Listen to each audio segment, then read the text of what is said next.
140,000 people in Kentucky with felony convictions will once again be allowed to vote. Governor Andy Beshear issued an executive order restoring their rights. Local 12's Christian Hauser joins us to explain who is included in this order. Christian. Paula, Kentucky was the worst state in the nation when it comes to disenfranchising felons. If you had a felony conviction, you were banned from voting for the rest of your life. The only way to get it back was to ask the governor to restore your voting rights. Justin Banks is one of the more than 140,000 people who can once again vote.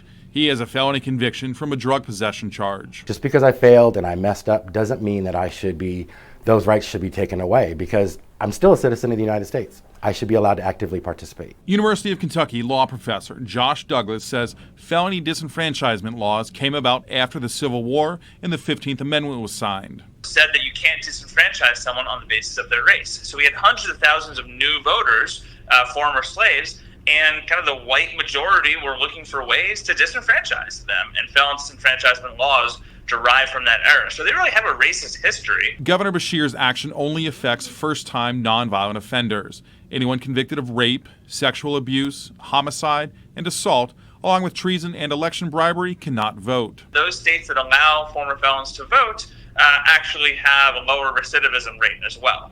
Now, it's not causation. We can't prove that regaining the right to vote necessarily leads to lower repeat offenders, but I found his study very interesting to show that in the states that do not disenfranchise felons for life, they also do have lower repeat offender rates. We want to be seen as people. We don't want to be seen for our past and our failures. We want to be seen as productive participants in a community. Banks thinks it goes beyond people not reoffending, though. But when people feel like they matter, they give back, they participate, they have a voice.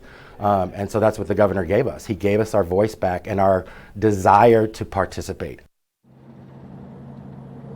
But just because they get that right back doesn't mean they'll use it. Studies show that former felons tend to vote at lower rates than everyone else. But because so many felons have recently regained the right to vote across the country, they're going to do many more studies on this to just see if they can convince everyone who has regained this right to vote to use that vote. Live along the river, Christian Hauser, Local 12 News. So, Christian, how's the rest of the tri-state? Ohio, Indiana? You said Kentucky kind of was standing alone in this? Yeah, essentially Kentucky the only way to get that right to vote back was to petition the governor. Ohio and Indiana both have systems set up to make it a lot easier for folks to do that. Now, Iowa actually is now the worst state when it comes to this. They're the only one that still requires you to individually petition the governor to get your right to vote back. The link to recidivism, that was really interesting. Thank you, Christian. Now, because this is an executive order, when Beshear leaves office, the next governor could rescind it. And that's what Matt Bevin did in 2015 to an executive order that was issued by Governor Steve Beshear, the current governor's father.